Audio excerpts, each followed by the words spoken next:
Today's talk is a continuation of the previous day's talk regarding the 7 strategies of the dealing with the mental taints and mental impurities as explained by Buddha in the Sabad Sutta discourse.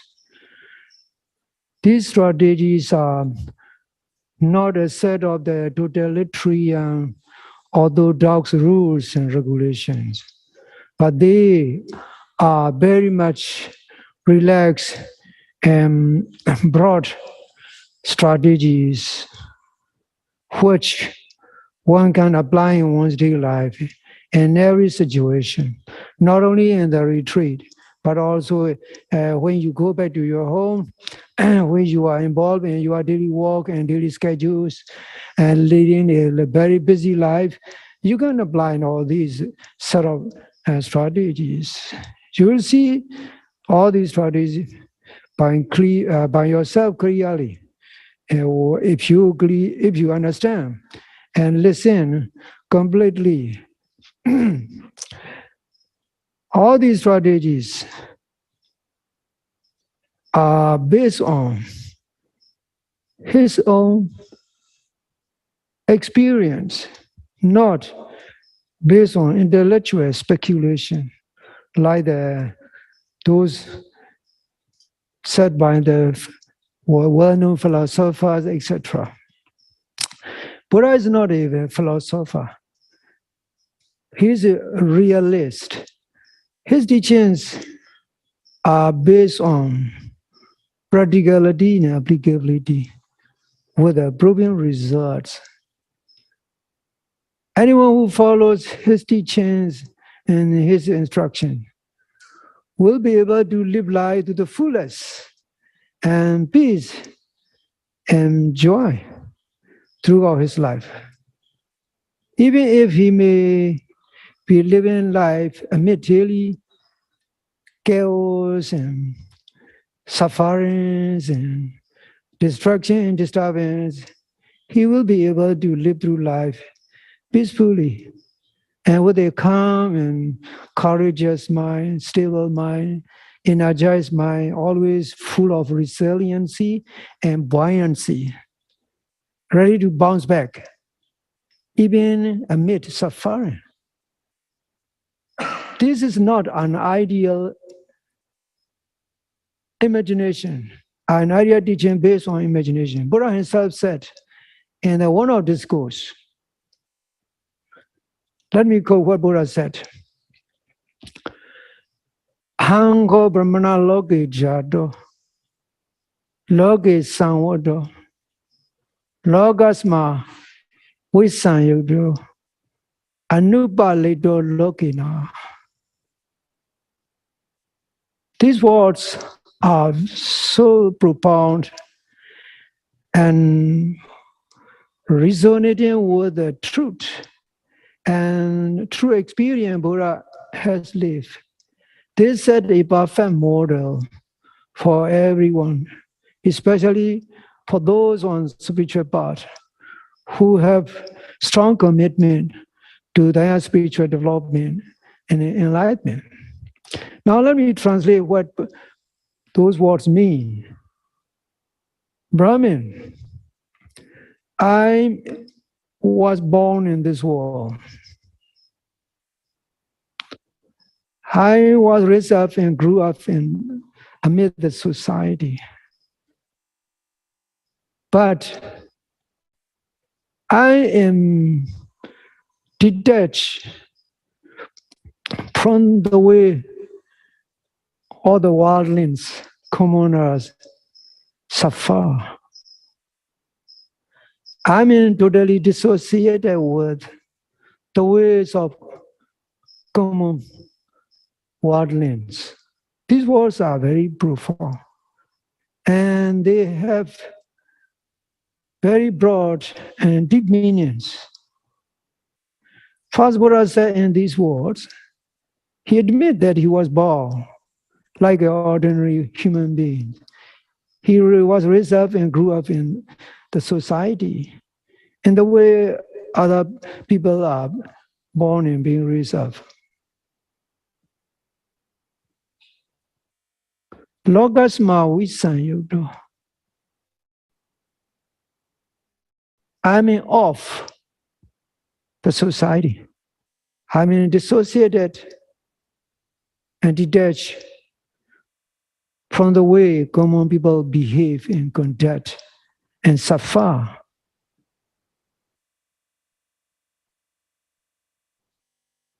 Logas ma visanyuto. I'm free and dissociated from the way common people used to suffer. Login anupalido. I may not entangle in the affairs of life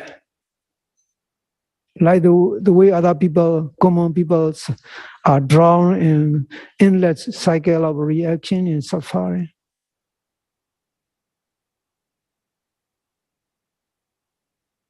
These words clearly explain how Buddha lived in his daily life amid the society, amid daily schedules. He conducted his physical life like the way common people do. But his mind is totally calm and strong, agitated, unaffected by the daily suffering caused by daily conditions of life.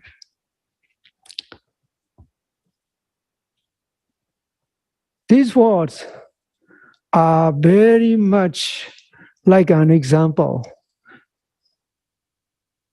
which shows how the enlightened saints who have eradicated mental deformity and mental impurities live their life.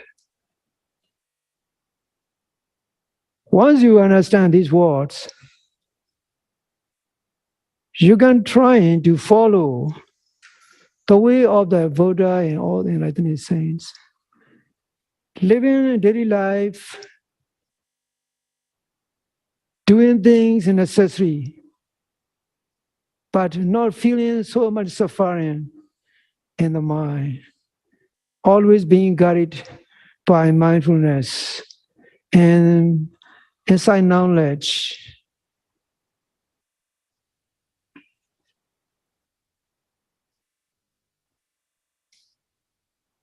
In the Sabhaswa Sutta discourse, Buddha explaining broad strategies, very broad strategies, which one can apply.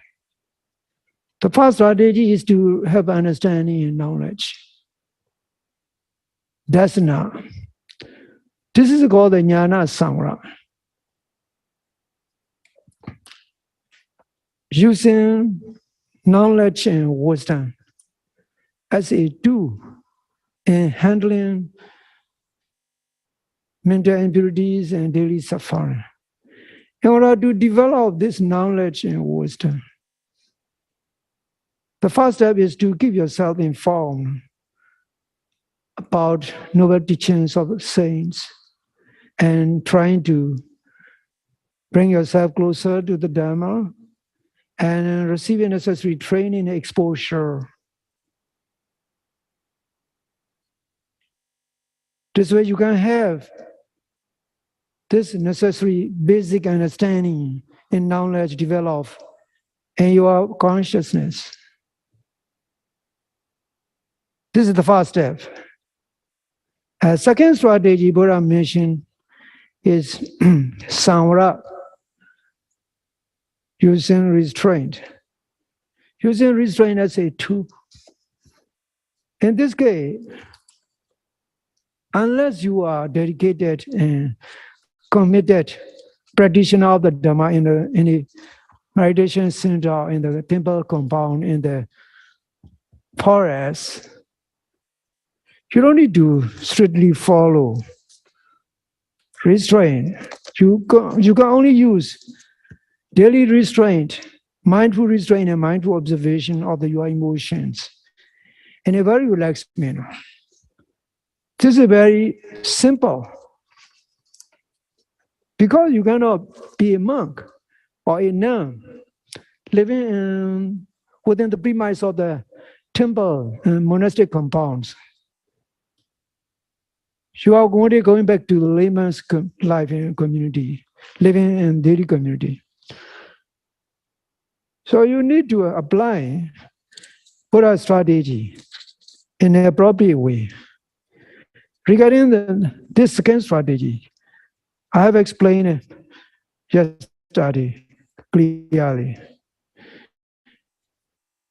how a person should restrain one's 5 physical doors and the mind door, altogether 6 doors, by means of having mindful gut, mindfulness as a key to keep the mind secure and safe, so that unwholesome mental states and unwholesome things are prevented. Today I'm going to explain the third strategy. The third strategy is also very broad. It concerns with the daily living and daily use of every material needs and material things.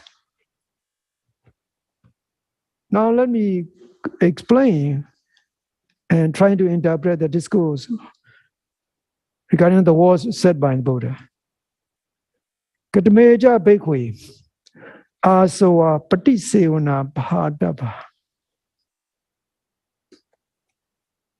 Disciples, what mental impurities are to be tackled and to be removed by means of use. Pali word for use is called the patisevana.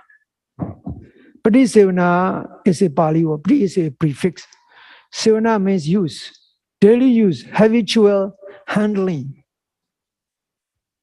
Habitual handling of daily things. The moment you wake up in the morning, you have to dress up, you have to clean up. Then you have to feed yourself breakfast. In case you have the some health problems, you need to get medicine, you need to take it. Food, shelter, clothing, medicines are basic necessities for a monk. For a monastic, Buddha mentioned about these 4 things. But from a broader perspective, it is also applicable for ordinary laymen. So I will explain all those relevant things. First, let me explain what Buddha said in this discourse. Ida bhikkhve bhikkhu patisankha yoniso jivaram patisevati. Disciple here in this world, a disciple monk, he used robes and clothing by proper reflection, by having a clear purpose of using it. That clear reflection and wisdom is knowing the purpose. Now Buddha explained what is it for, what the robes and clothing are for. Yawa deva sidasa patigadaya. To protect oneself against the cold elements. Onasa patigadaya.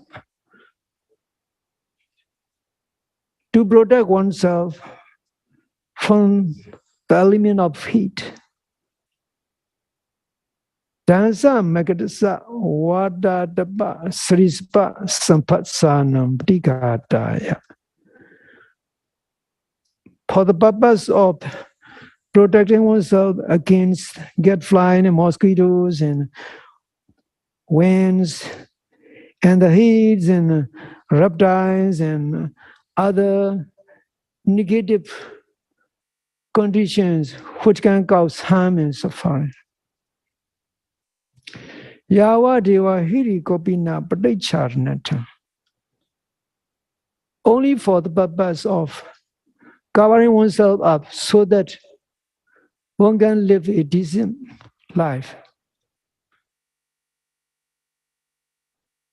a decent physical personality.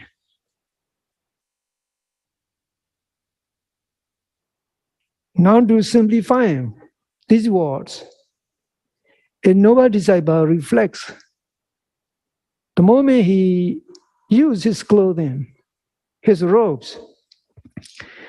These robes are only for protecting the cold and the heat and to protect against mosquito and get flies and insect bites and winds and other harmful stuff.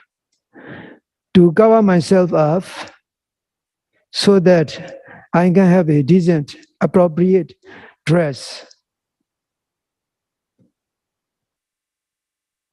This is how a disciple should reflect when he uses the clothing.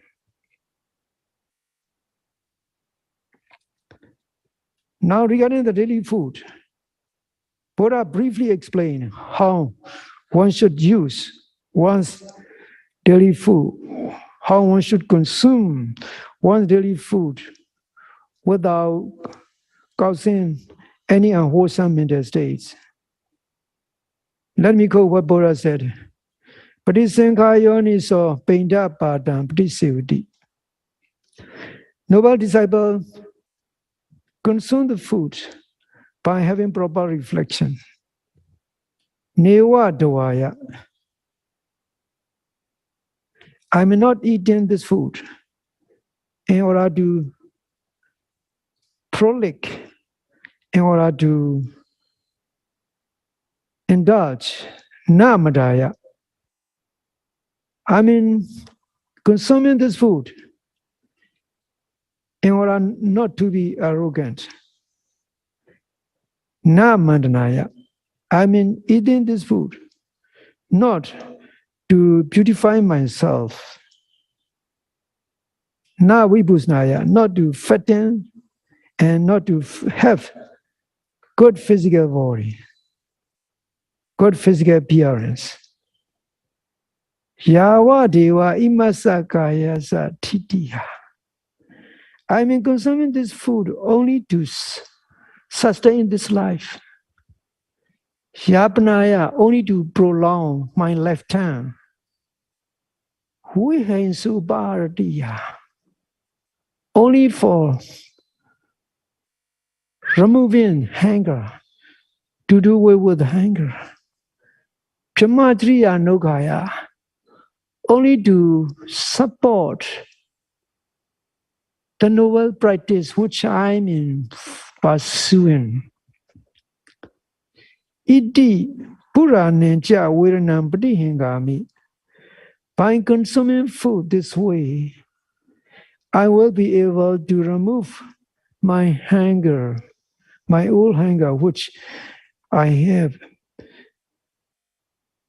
If I live without food, if I stay without food, Nawancha Virana Nauba Disami, I will avoid from having unnecessary health condition by eating improperly, by eating excessively, by eating unhealthy food based on one's desire.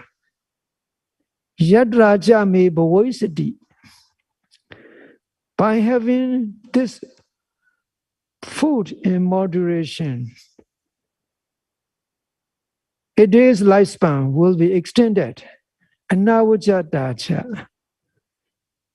my eating will be wholesome, not being stained with the food craving or desire or any arrogancy or forgetfulness. By consuming moderate amount of food as necessary, I can live in peace and happiness and good health. So these are the words said by the Buddha. To simplify this, a noble disciple reflects when he is about to consume the food or while he is consuming the food. I'm eating this food, not to frolic like ordinary people do, not to indulge like ordinary people used to do, not to beautify myself like other people used to do, not to have the good physical figure. I'm eating this food only to sustain this life, to prolong it to the full term of life, to remove the hunger and food-related problems, only to practice the noble Dharma, do wholesome deeds for oneself and for benefit of others. And by having such eating based on wisdom and in moderation, I will be able to remove my old hunger-related pains and suffering. And the new health situation caused by unhealthy eating, excessive eating, will be avoided. I will be able to live life for another day, and my eating will be wholesome. Thus, I will be able to live my life in peace and happiness and good health. So these are what Buddha said regarding the food. Now, regarding the accommodation and lodging, Buddha explained quite simply and briefly. Let me quote what Buddha said in this discourse.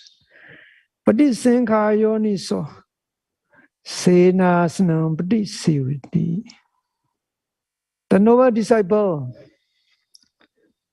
use the accommodation by having proper wisdom and understanding regarding the purpose of the accommodation. Yawa deva siddhasa patigadaya. I mean, living in this building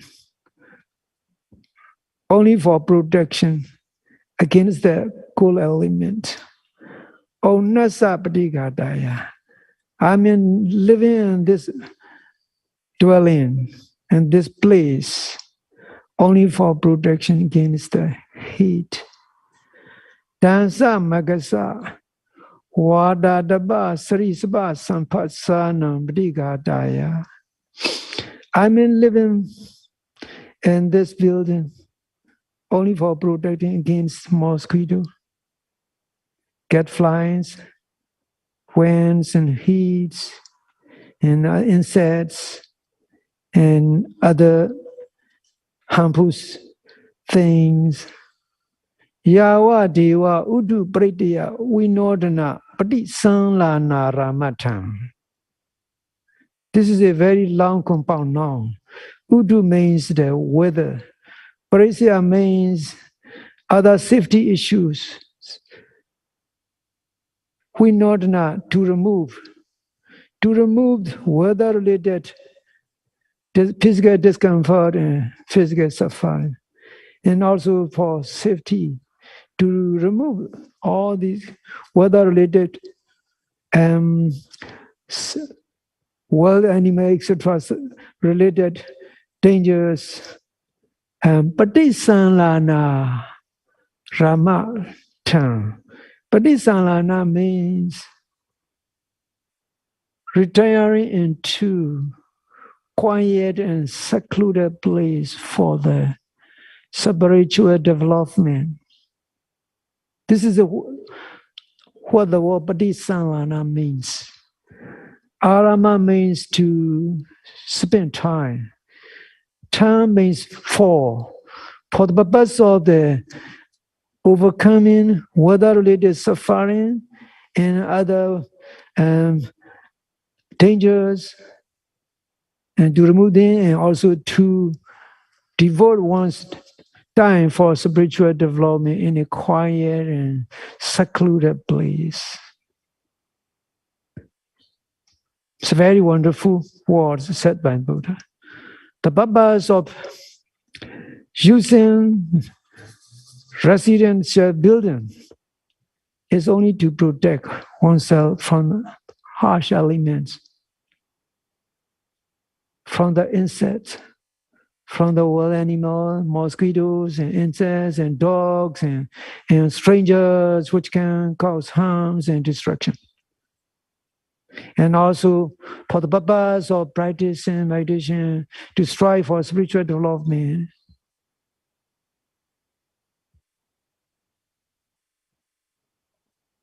These words are very clear and very simple to understand. Now let me continue to explain regarding the medicine. Pati sankha yoni so kilana pijya besija prekharam pati sevadi.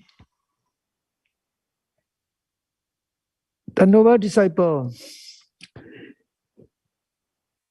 used the medicine and all the necessary stuff in case he needs his physical health with a proper reflection and wisdom. Yawa deva upanana veya vyadikana uranana patigadaya. The main purpose of the using and taking medicines is only to prevent disease and health-related problems which have arisen or which may arise in one's life. So protection and prevention is the main purpose. And maintaining good health is also a very necessary purpose. And using daily medicine. Abhya bija paramadaya. The main purpose is to keep this body free of any physical discomfort and pain.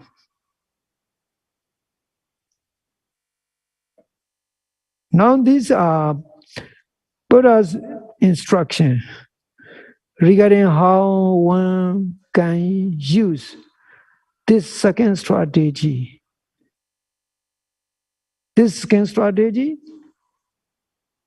concerns with the daily use of one's necessary material things such as food, clothing, and residential building and medicine.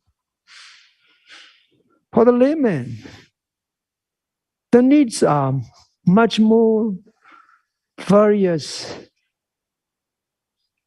and complex depending on the needs. In today's time, people have a lot of needs. I used to have some words which said briefly, variety is the spice of life. These words is said by people quite frequently. What it means is that we need a wider variety and diverse variety of things for our needs. But this word is misleading. Why? Because the human mind always wants newer and newer things.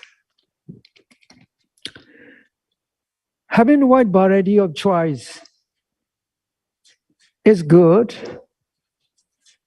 but following after variety of needs and variety of things to keep the mind happy, to keep the mind entertained, to keep the mind not bored.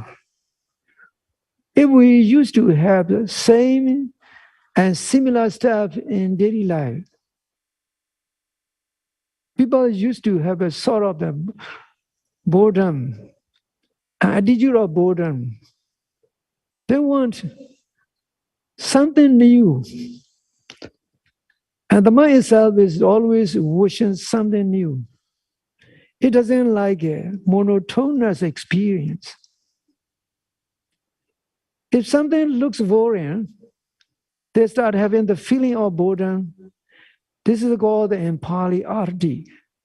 Ardi means being unhappy with the present condition and present stuff.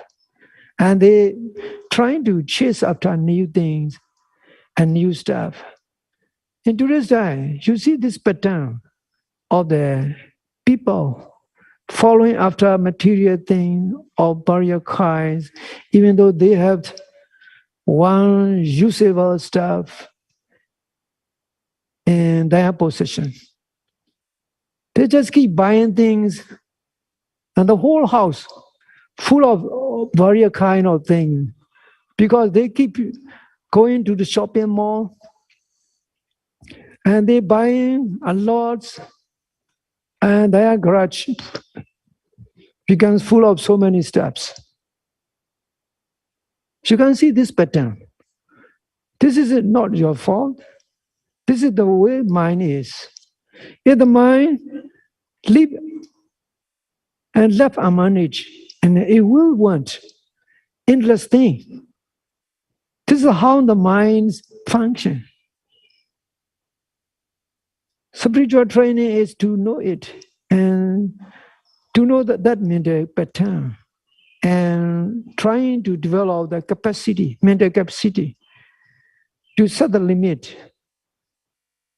on one's needs and develop wisdom. This is a necessary. If we don't have this kind of proper knowledge and proper attitudes, we will be always following after various kind of things and trying to get this and that and trying to buy this and that. Not only that, we'll grow more arrogant. You can see this.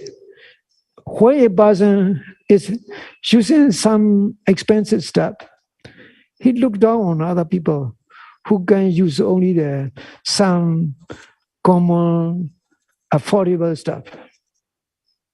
Even when they are using their daily appliance and daily stuff, they are very much attached to it, such as the house, the cars, and the clothes, the accessories such as watch, on all those material stuff. One grew attached to them.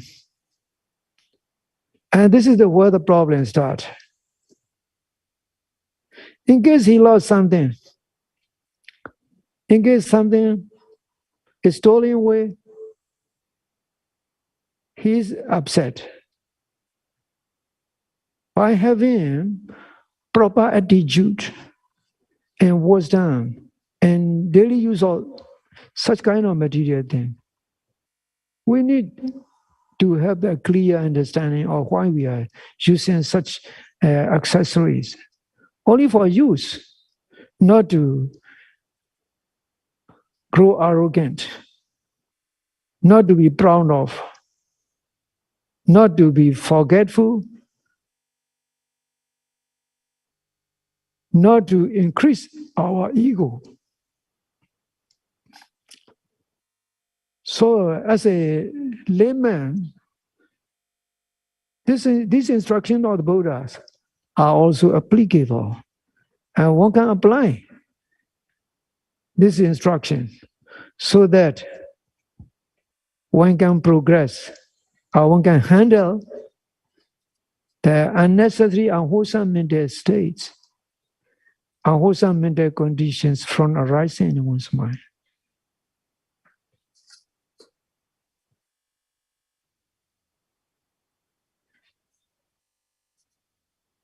Now let me continue to explain the third strategy and the fourth strategy.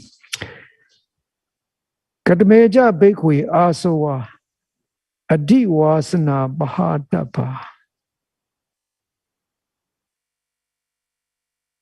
Disciples, what mental entities are to be handled by means of applying patience.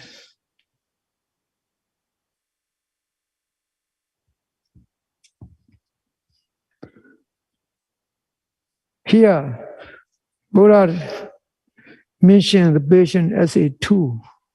In this case, patient is not ordinary patient. Some people, they cannot practice this kind of patience and putting up with unpleasant situation. They cannot bear the mental pain and mental anger if they have to live through a painful situation.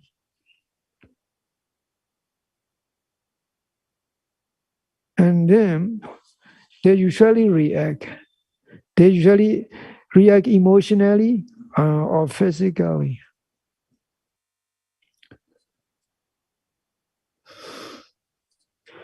Now let me explain what it means. Ida Bekwe Beku Padisenka Yoni so Kamohodi Sidasa Onasa Jigechaya. Here in this world, disciple applying patience by using wisdom and right mental attitudes. Kamohodi Sidasa. He tolerates the cold. Onasa. He tolerates heat. Jigechaya. He tolerates hunger and pipasaya. He tolerates thirst. Dansa Magasa Wadadaba Sarisaba Sampatana.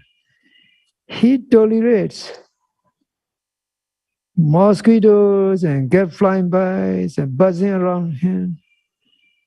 He tolerated winds and heat and other bad sensation caused by insects. Durodhanam, Duragdhanam, Vachanapatana. He also tolerates abusive words which are spoken badly, which come to hit him negatively. Obanana, Saririgana, Viranana. He also tolerates pains and painful sensations, dukkana, which are painful, devana, which are sharp, krana, which are excruciating, katukana, which are very bitter, asasana, which are unpleasant, panaharana, which are mind upsetting the mind, panaharana, which can even take one's life, which are fatal. So the noble disciple tolerate cold, heat, hunger, thirst, and mosquito get flies and insects, uncomfortable sensation caused by those insects. He also tolerates bad words and bad speech said by people. He also tolerates the pains which are unpleasant, excruciating, painful, upsetting the mind, which can even be fatal. How one has to attain such kind of the tolerance. It is the brightness of the proper thinking and proper patience. This patience is called the adi wasana kandi. Adi means up. Wasana means letting. Kandi means patient. Tolerating by accepting as it is. For example, in the case of go, there may be some possible thing to manage for a person to tolerate the go, such as putting on the warm clothing, avoiding warm outside space, even if in case he has to live through some cold situation. Here he can apply not only patience, also mindful observation of the cold sensation. But this needs practice. One should not be reckless in facing the harsh elements. One must have necessary protection. This is the first step. Only after that, even if they after protective clothing, in case the cold sensation, cold weather comes up, one must try to tolerate it.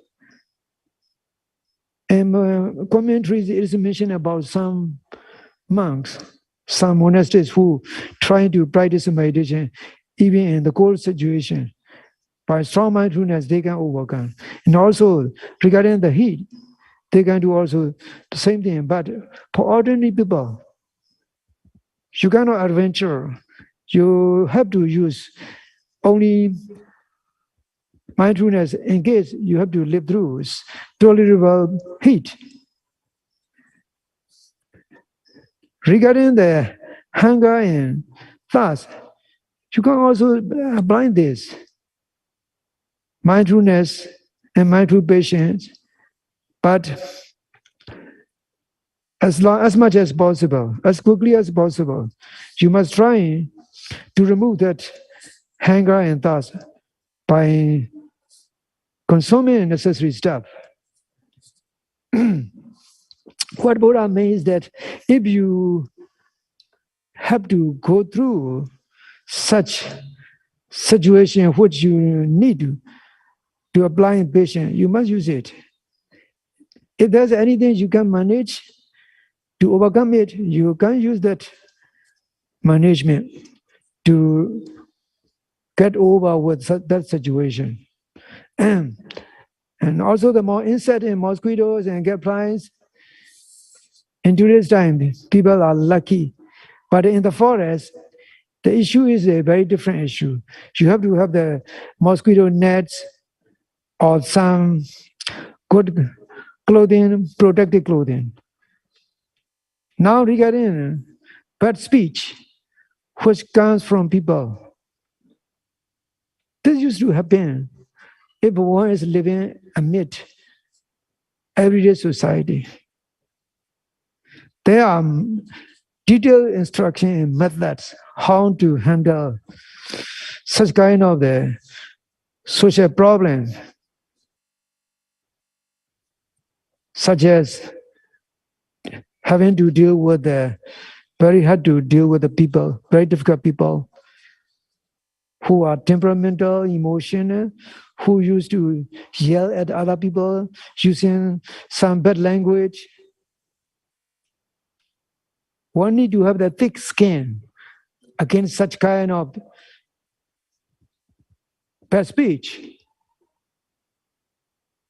mentally and intellectually.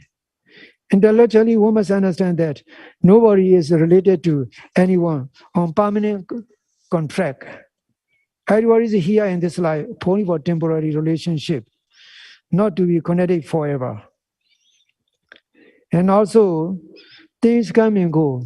They are not forever. They cannot exist forever.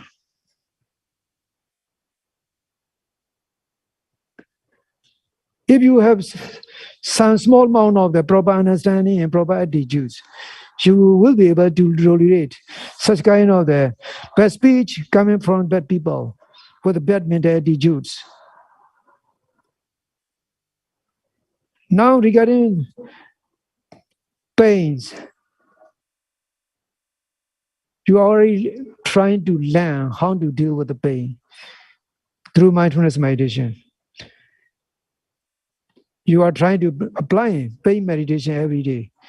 In case the pains and bad sensations arise in the body, you notice it. Sometimes mental sensations come.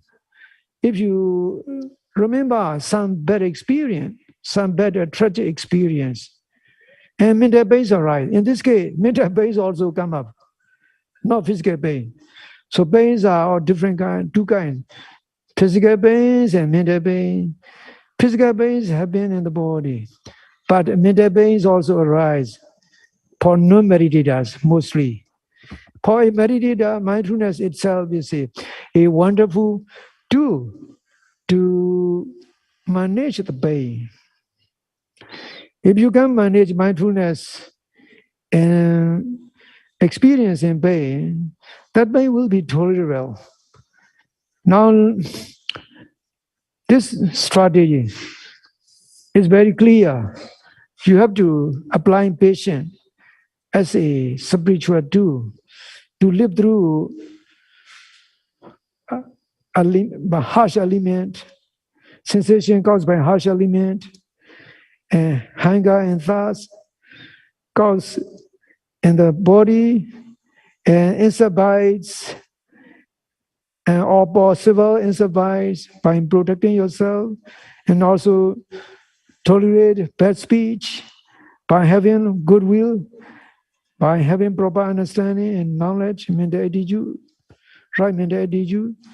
And you have to tolerate pains by mindfulness.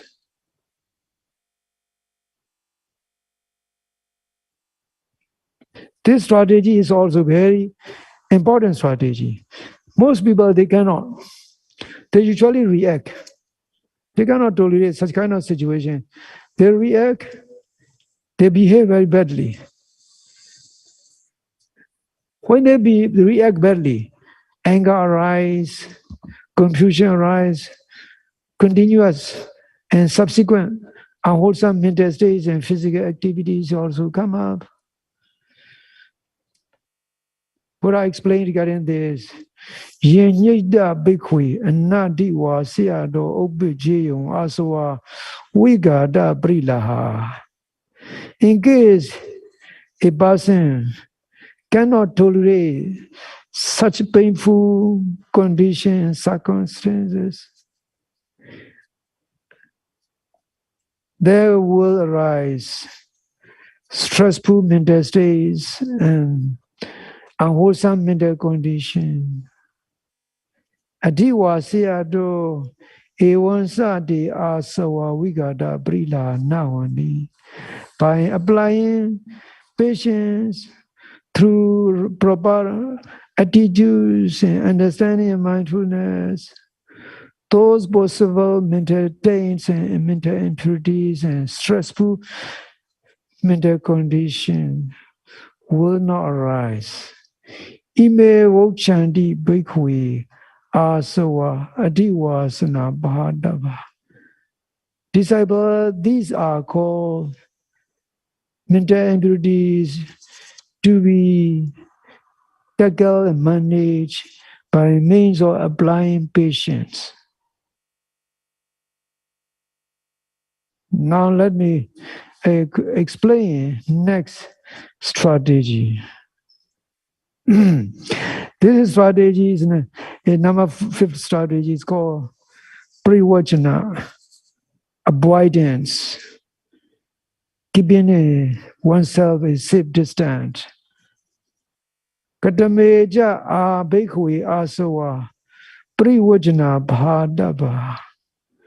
Disciple, what kind of taints and mental impurities are to be removed and prevented by avoiding, by staying off.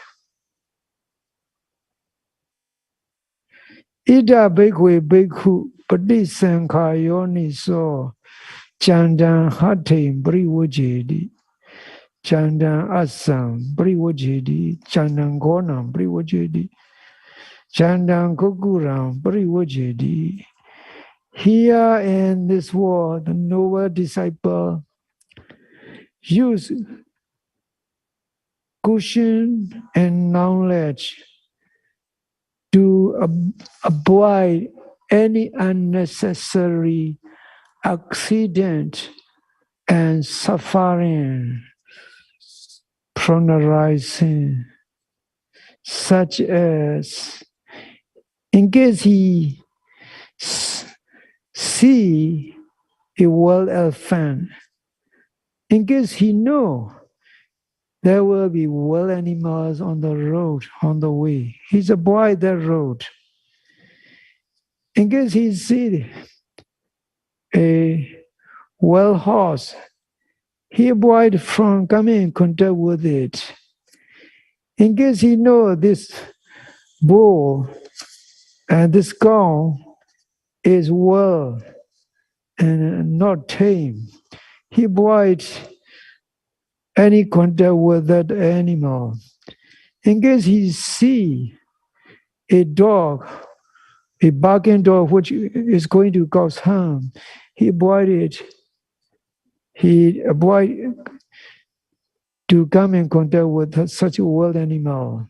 Ahoy, kano, kanagatana. He also avoids snakes and also the any kind of the tree stumps or any kind of thorny bush.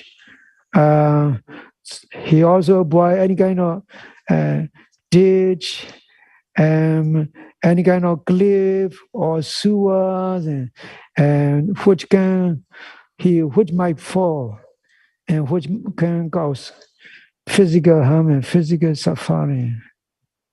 So in short, he used caution to avoid physical harm whenever he go on the road, wherever he lives. He avoid wild animals, dangerous creatures, far away from them, remaining far away from them. Yata rube anasane nisaina. Yata rube agojare charanda. Yata rube babage mede bajanda when you sabimachari babage sutani su okapeyo. He also avoids improper conducts and improper place, improper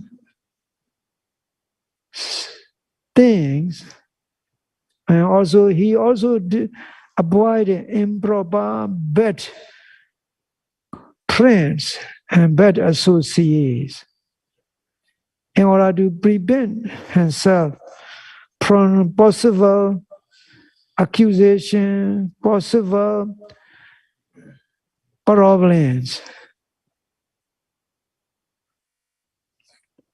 Why?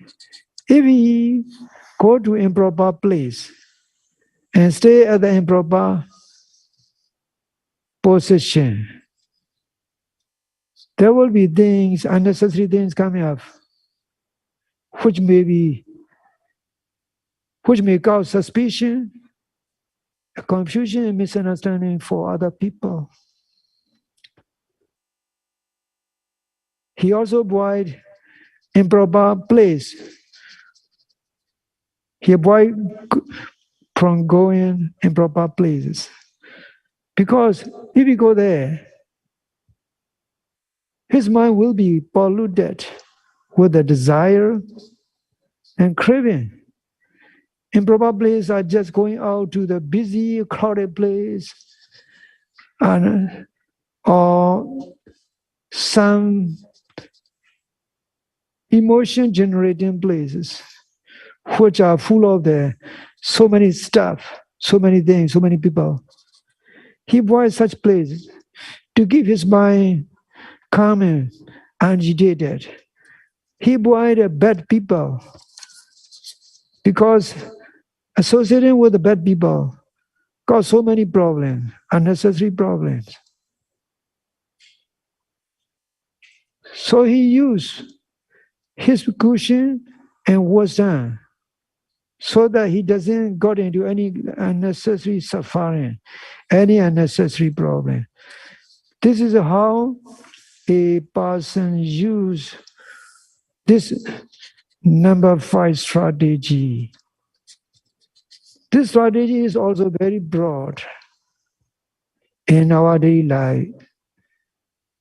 For laymen, for monastery as well. Because the mind is always restless. It always keep going out. It always keep going out to various objects, thinking about this and that.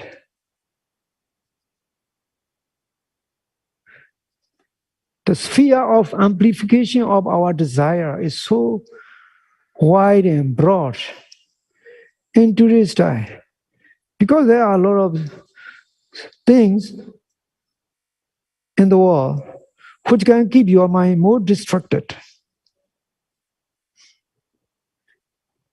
Many years ago, you have only radios and televisions.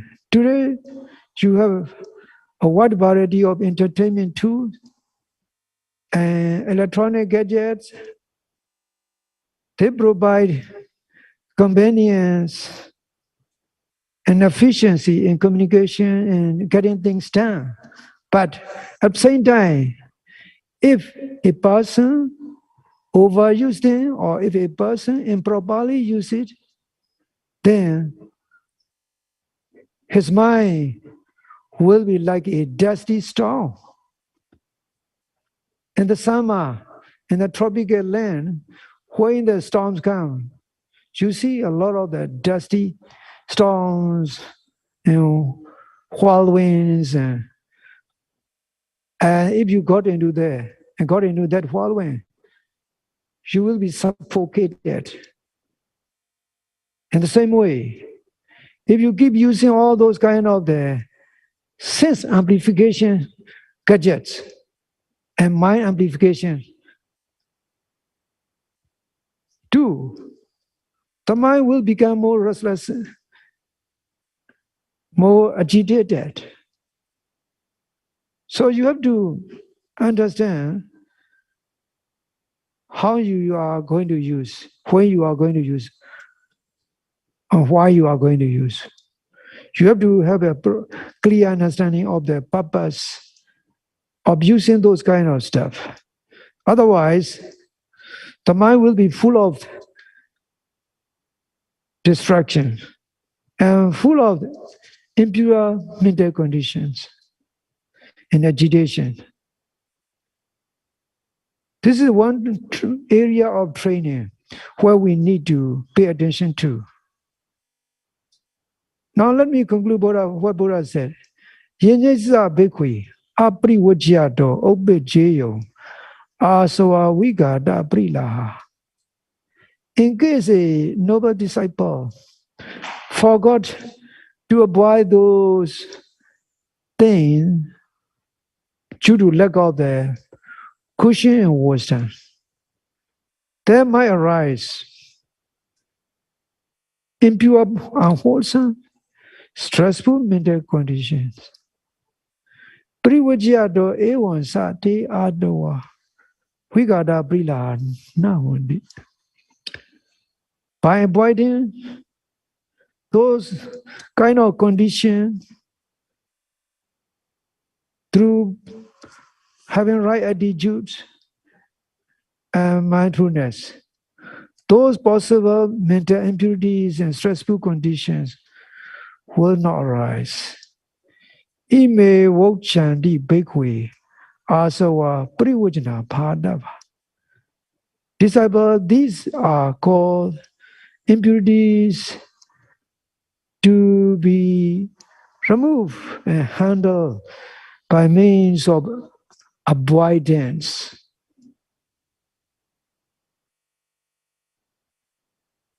This strategy is also necessary when we are developing on spiritual path, cultivating wholesome mental states. If we forgot to use wisdom and right attitudes, we will frequently come in contact with those stuff. And unnecessary conditions will arise, unwholesome mental states, such unwholesome mental states and stress will arise. So we have to use this strategy in our daily life. Now, number 6 strategy. This strategy is called the Vinodana. Vinodana is a Bali word, which means specially. Nodana means taking out, extracting. But in simple English, it is interpreted as a removing. Vinodana, one has to remove, like unnecessary weeds or unnecessary tree stumps which stick out on the way, which can cause harm. You have to take out.